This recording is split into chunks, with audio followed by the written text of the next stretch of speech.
Class 4 এর science class থেকে আজ আমরা কিসের পরীক্ষা করব?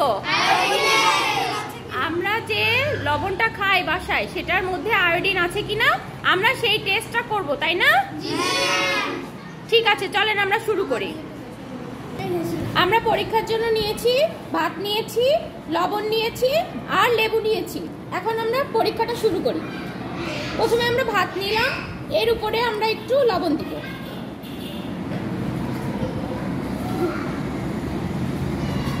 এখন লবণ দিয়ে লেবু দিব। এখন লেবু দেওয়ার পরে যদি লবণে আয়োডিন থাকে তাহলে এর রংটা চেঞ্জ হবে, রংটা চেঞ্জ হয়ে বেগুনি রং ধারণ করবে।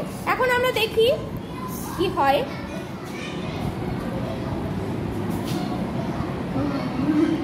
দেখুন তো কালার চেঞ্জ হয়েছে। কি কালার হয়েছে? বেগুনি। বেগুনি। এখন আমরা আরেকটু লবণ দিই, তাহলে আমরা ভালো করে বুঝতে পারবো। দেখেন তো এবারে স্পষ্ট দেখা যাচ্ছে না? কালারটা কি দেখা যাচ্ছে? দেখেন কি সুন্দর বেগুনি একটা রং হয়েছে। তার মানে কি এই লবণে আয়োডিন আছে। এই লবণটা আমাদের তাহলে খেতে হবে, শরীরের জন্য উপকারী, তাই না? এই আয়োডিনের অভাবে কি রোগ হয়? গলগণ্ড রোগ হয়। তাহলে আমাদের গলগণ্ড রোগ থেকে বাঁচার জন্য আমাদের এই আয়োডিনটা খেতে হবে, তাই না?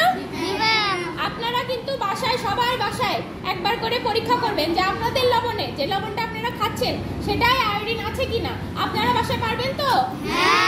ঠিক আছে, আপনারা বাসায় ট্রাই করবেন। তারপরে রেজাল্ট কি হলো আমাকে কিন্তু পরের দিন এসে অবশ্যই জানাবেন, ঠিক আছে? ওকে।